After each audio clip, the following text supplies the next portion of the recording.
Salome net so 'n bietjie met ons kom share asseblief?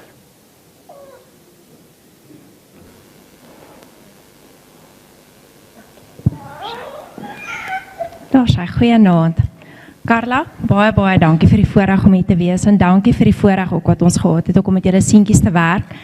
Hulle is baie diep in my hart en ons het baie tyd saam spandeer en baie dankie vir die voorreg van dit. Dis een van die groot lekkertes van ons werk is daardie wat 'n mens diep in lewens inkom en baie by mense leer, nie net ook by julle as ouers en ook by julle twee seuns en dankie daarvoor. Tertjie het nou baie goed verduidelik en baie van die goed wat ek ook wou sê om te verduidelik wat autisme is. Ek gaan net so een of twee goedjies net weer uithaal. Die een ding is ons kyk na, ons praat van 'n neurotypiese brein wat ons almal dink ons het. Ek wonder baie keer daaroor. En dan kyk 'n mens na 'n neurodiverse brein. So 'n neurotypiese brein verwag 'n mens die tipiese ding wat kinders het. As ons met hulle praat, gaan hulle terugpraat. As ons hulle leer van kleure, gaan hulle dit goed verstaan. As ons hulle leer van vorms, as ons vir hulle groot oë maak, gaan hulle weet hulle moet nou stil sit. Waar 'n neurodiverse brein het baie keer ietsie anders nodig. En dit is altyd die lekker deel daarvan vir my om te gaan uitvind, maar wat het daai brein spesifiek nodig? Want dit is weer iets anders as wat die gewone resep en die ding daar buitekant is. En wat ons regtig gesien het met hulle, of ons gaan kyk na breinontwikkeling, wat ook maar 'n groot deel van ons van arbeidsterapie is, ons gaan kyk hoe werk 'n brein, en basies het ons goed nodig wat inkom, ons moet aanpas by ons omgewing, en dan is daar deelname, of iets wat ons dan nou graag aan sal wil deelneem, en uiteindelik het ons ook dan rolle wat ons graag wil vervul. So tipies met 'n kind, hulle wil skool gaan, so hulle het 'n rol as 'n skoolier, en hulle is iemand se boetie, en hulle is 'n kind van ouers, en hulle neem ook deel in die gemeenskap. So dis die eerste plek wat ons gaan kyk vir daardie rolle wat vir 'n mens belangrik is en wat 'n mens dan op sekere fases van jou lewe moet vervul. Mense is ook geneig om met autisme te dink aan kinders, maar dit is nogal, ek en Zandri praat ook daaroor hoe baie groot mense dikwels gediagnoseer word, wat goed funksioneer en waarskynlik hoër op die spektrum lê, maar wat agterkom hulle sukkel net baie keer bietjie met daai fynere nuances van sosiale interaksie en kommunikasie. En hoe dit dan rolle affekteer wat 'n mens dan ook later in jou lewe het. En jy kan dink selfs tieners wat kommunikasie en daai sosiale vaardighede geweldig belangrik is. Hoe dit 'n mens se rolle in jou interaksie met ander mense affekteer. So ons as arbeidsterapeute gaan kyk dan eers na daai rolle en hoe jy dan deelneem. En om aan daai rolle deel te neem het 'n mens verskillende lewensareas of verrigtingsareas. Tipies met kinders sal dit dan nou wees spel en hulle ons praat van aktiwiteite van daaglikse lewe. So dit is maar al jou selfversorging tipe van goed, soos om te eet en onafhanklike toiletgebruik, aantrek, later om 'n toebroodjie te kan maak en later miskien nog 'n motor te bestuur en jou banksake te bestuur, maar al daardie goed wat ons elke dag nodig het om te doen en dit onafhanklik te kan doen. En dan ook met kinders kyk ons na spel, wat 'n baie belangrike deel is van hulle ontwikkeling. En wat autisme, wat ons regtig baie sien ook, is dat dit sterk geaffekteer word. Hulle speel baie konkreet, hulle sukkel met so iets soos verbeelding. My dogtertjie vra ook vir my, so as hulle 'n storieboek lees, kan hulle dan die prentjie in hulle kop sien? Want verbeelding is al 'n groot ding van wat 'n mens mee besig is, en tipiese rollespel wat 'n mens ook sien, wat kinders ouers begin naboots, miskien 'n teepartytjie hou en so tipe van 'n ding doen. Waar mens baie keer met autisme sien, dit is geweldig konkreet. Jy weet, kom ons sit die balle van hier en ons pak dit dan daar.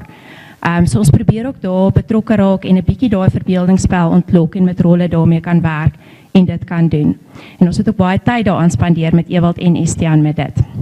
En dan is die volgende area wat ons nou kyk, groot mense het werk, kinders se werk is baie ook deel van speel, is dan skool gaan, en die ontwikkelingstake wat hulle moet kan doen, al die voorskoolse goed, soos om te leer van vorms en kleure en te tel, en as mense dan nou dink later as hulle in die skool is, lees en skryf en gesyferdheid en geletterdheid en al die tipe van goed, en dan nou later ook as mense na voorberoepvaardighede begin kyk, en dan ook op die ouend om in 'n beroep in te gaan.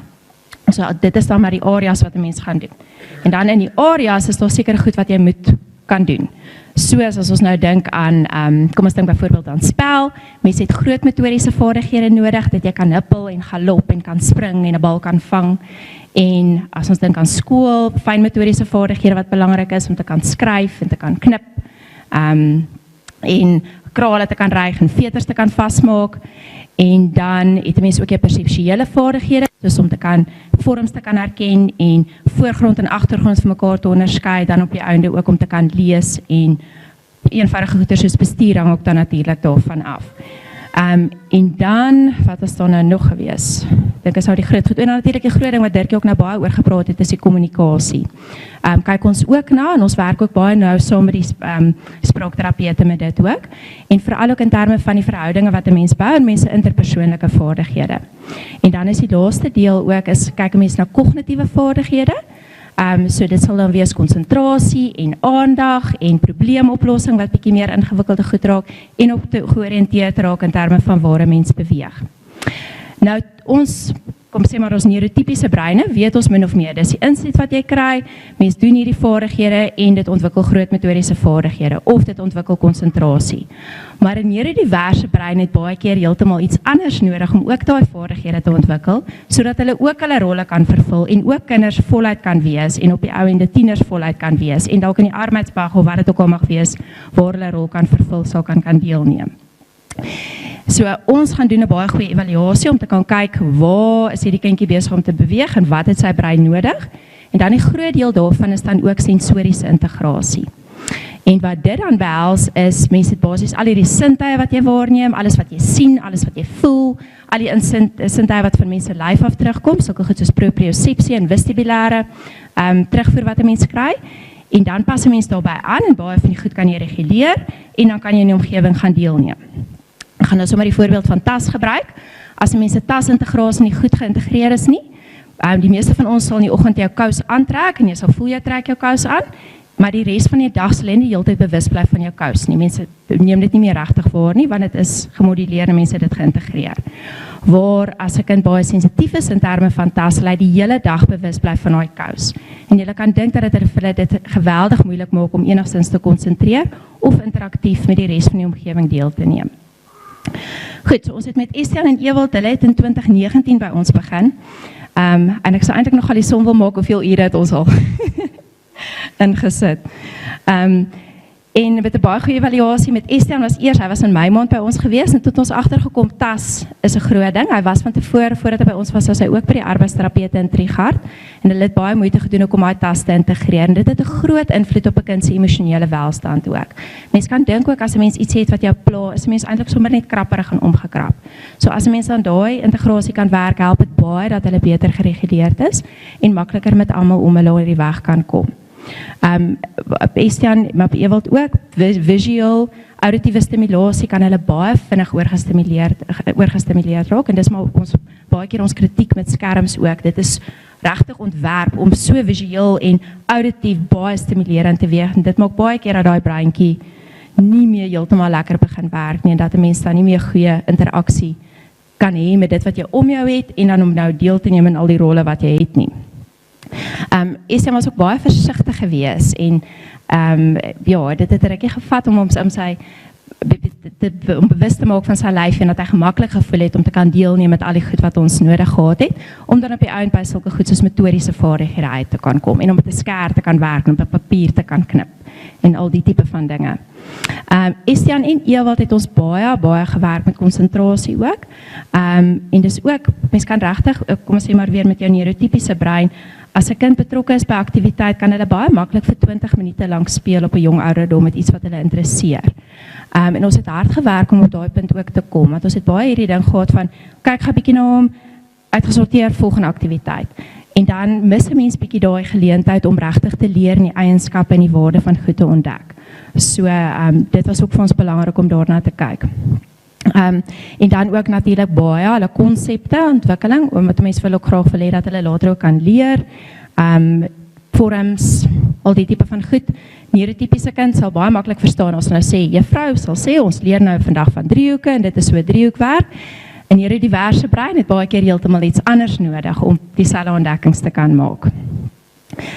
Ewald het in Oktober 2019 het hy saam met ons begin en ons het 'n interessante periode gehad hier in, het was seker hier so Maart 2020, dit was net voor die lockdown, Februarie, Maart, wat hy weer verskriklik maar vas was, wat hy regtig nie vir Carla wou los nie.